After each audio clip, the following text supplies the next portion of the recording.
மாண்புமிகு தமிழ்நாடு முதலமைச்சர் அவர்கள் சென்னை தலைமைச் செயலகத்திலே அரசு பள்ளியிலே படிக்கக்கூடிய அதாவது ரீல்ஸ் பிரபலங்கள் கடலூர் மாவட்டத்தைச் சேர்ந்த தேவா ஜீவா என்ற பள்ளி மாணவர்களை அழைத்து அவர்களுக்கு கல்வியினுடைய மகத்துவத்தை, அதாவது நன்றாக படிக்க வேண்டும் கண்மணிகளே, ரீல்ஸை மட்டும் போடக்கூடாது, நீங்கள் நல்லா படித்தா தான் கலெக்டர் ஆக முடியும், நீங்கள் விரும்பின போலீஸ் ஆஃபீஸர் ஆக முடியும் என்று சொல்லக்கூடிய அந்த வீடியோ என்பது சமூக வலைதளங்களில் வைரலாக பரவி கொண்டிருக்கிறது.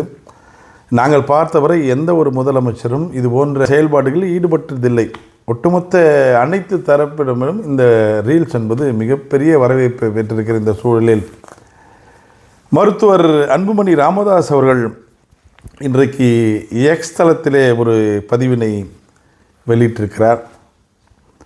அதாவது ரீல்ஸை தலைமை செயலகத்திலே போட்டிருக்கிற முதலமைச்சர் அவர்கள் படிக்கக்கூடிய அந்த நெல்லித்தோப்பு ஊராட்சி ஒன்றிய துவக்கப்பள்ளியிலே 30 மாணவர்கள் படிப்பதாகவும் அதில் 2 ஆசிரியர்கள் தான் இருக்கிறார்கள், ஒரு தலைமை ஆசிரியர், ஒரு ஆசிரியர் இருக்கிறார்கள் என்ற பதிவை இட்டு வகுப்புக்கு ஒரு ஆசிரியர்கள் போடாத இந்த அவல நிலையில்தான் முதலமைச்சர் இப்படி ஒரு ரீல்ஸை போடுகிறார் என்ற ஒரு பதிவை போட்டிருக்கிறார். உள்ளபடியே கடந்த காலங்களில் மாணவ நலன் சார்ந்து, ஆசிரியர்கள் நலன் சார்ந்து பல்வேறு அறிக்கைகளை மருத்துவர் அன்புமணி ராமதாஸ் அவர்கள் வெளியிட்டிருக்கிறார்கள். அதை நாங்கள் பல முறையில் வரவேற்றிருக்கிறோம். ஆனால் இந்த அறிக்கையை பொறுத்தவரை முதலமைச்சருடைய அந்த ரீல்ஸிற்கு கிடைத்த வரவேற்பை பொறுத்து கொள்ள முடியாமல் அவர் வெளியிட்டிருப்பதாக நாங்கள் எண்ணுகிறோம்.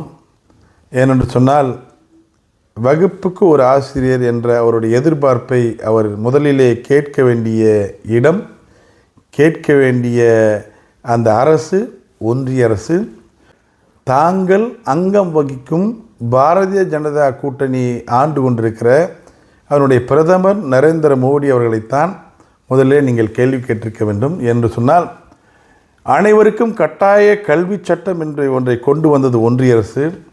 அந்த கட்டாய கல்வி சட்டத்தில் தான் இந்த ஆசிரியர் நியமனங்கள் எவ்வாறு இருக்க வேண்டும் என்பதை அந்த ஒன்றிய அரசு சொல்லியிருக்கிறது. அதில் தான் 1லிருந்து 60 மாணவர்களுக்கு 2 ஆசிரியர்கள் என்று சட்டத்தில் சொல்லியிருக்கிறார். இப்போ சட்டத்தை போட்டது யார்? ஒன்றிய அரசு. அந்த சட்டத்திலோட பல குளறுபடிகள் இருக்கக்கூடிய அந்த கட்டாய கல்வி சட்டத்தை கொண்டு வந்தது ஒன்றிய அரசு. அப்போ சட்டத்தின் அடிப்படையில் 2 ஆசிரியர்கள் தான் அந்த கடலூர் மாவட்டம் நெல்லித்தோப்பு ஊராட்சி ஒன்றிய பள்ளிகளுக்கு. அவர் 30 மாணவர்கள் சொல்கிறாரு. ஆனால் அலுவலகத்தில் விசாரித்த போது 19 மாணவர்கள் தான் அங்கே படிக்கிறாங்க. அங்கே ஒரு தலைமை ஆசிரியர், ஒரு ஆசிரியர். சட்டத்திலேயே 60க்கு சொன்னாலும் தமிழ்நாடு முதலமைச்சரும் தமிழ்நாடு அரசும் தாய் உள்ளத்தோடு 19 பேருக்கும் அந்த 2 பேர் கொடுத்துருக்காங்க. அரசு பள்ளிகள் தரம் உயரும் என்ற அவருடைய எண்ணம் வரவேற்புக்குரியது. அதை அவர் கேட்க வேண்டிய இடம் தமிழ்நாடு அரசு, மாண்புமிகு தமிழ்நாடு முதலமைச்சர் அல்ல.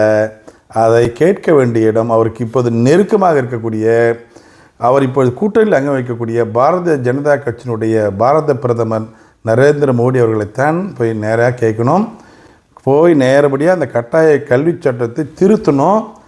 நேராக இப்போ எம்பி வர அண்ணன் ஆயிருக்காரு, உடனடியாக டெல்லிக்கு போகிறாரு. டெல்லியில் போன உடனே அவரோட முதல் குரல் இதுவாகத்தான் இருக்கணும், சட்டத்தை கட்டாய கல்வி திருத்தணும். வகுப்புக்கு ஒரு ஆசிரியர், மாணவர் எண்ணிக்கையை கருத்தில் கொள்ளாமல் வகுப்புக்கு ஒரு ஆசிரியர் என்பதை அவர் கொண்டு வர வேண்டும். அங்கு ஒன்றிய அரசு அந்த திருத்தத்தை கொண்டு வந்தால் மாணவர் நலனை போற்றி பாதுகாக்கிற மாண்புமிகு தமிழ்நாடு முதலமைச்சர் உடனடியாக அதை அங்கே அமுல்படுத்துவார். ஏன்னா பள்ளி மாணவர்கள், குறிப்பாக ஏழை எளிய மாணவர்கள் மீது அளவில்லாத அக்கறை கொண்ட முதலமைச்சர் என்பதை உலகமே இன்றைக்கி அவரை பாராட்டியிருக்கிறது. இன்றைக்கி உலகமே வெகுக்கும் வகையில் அரசு பள்ளி மாணவர்களுக்காக காலை உணவு திட்டத்தை கொண்டு வந்திருக்கிற முதலமைச்சர், அவருடைய நலனுக்காக உழைத்து கொண்டிருக்கிற முதலமைச்சர், சட்டத்திலே இடம் வந்தால் அதை அவர் போடுறதுக்கு தயங்க மாட்டார் என்று நாங்கள் நம்புகிறோம். மருத்துவர் அன்புமணி ராமதாஸ் அவர்கள் உடனடியாக தான் கூட்டணியில் மிக நெருக்கமாக இருக்கக்கூடிய மாண்புமிகு பாரத பிரதமரிடம் இதை வலியுறுத்த வேண்டும். வகுப்புக்கு ஒரு ஆசிரியரை கொண்டு வரும்படி சட்ட திருத்தத்தை கொண்டு வரணும். அதோடு மட்டும் இல்லை, அந்த சட்டம் வர்றதுக்கு முன்னாடியே பணியில் சேர்ந்த ஆசிரியர்களுக்கும் தகுதி தேர்வு எழுதணும்னு நாங்கள் ரொம்ப அவசரப்படுறோம். ஏன்னா எங்களுக்காகவும் அவர் குரல் கொடுப்பார், ரொம்ப அவசரப்படுறோம். அதையும் சேர்த்து பேச வேண்டும். பேசி அந்த எங்களுக்கு ஒரு விதிவிலக்கை பெற்று 3 லட்சம் ஆசிரியர்களையும் காப்பாற்ற வேண்டும். எனவே பிரச்சனை எல்லாம் இந்த வகுப்புக்கு ஒரு ஆசிரியர் என்ற நிலை இல்லாததற்கு காரணம் ஒன்றிய அரசினுடைய அந்த கட்டாய கல்வி சட்டம்தான். அதை அவர் வலியுறுத்த வேண்டும் என்று இந்த நேரத்திலே கேட்டுக்கொள்கிறோம். மாண்புமிகு தமிழ்நாடு முதலமைச்சர் உள்ள செயல்களுடைய போற்றுதலுக்குரிய செயல்களை பாராட்ட மனமில்லை என்று சொன்னாலும் இதுபோன்ற அவதூறுகளை பரப்பாமல் இருக்க வேண்டும் என்று ஆசிரியர் இனத்தின் சார்பாக கேட்டுக்கொள்கிறோம்.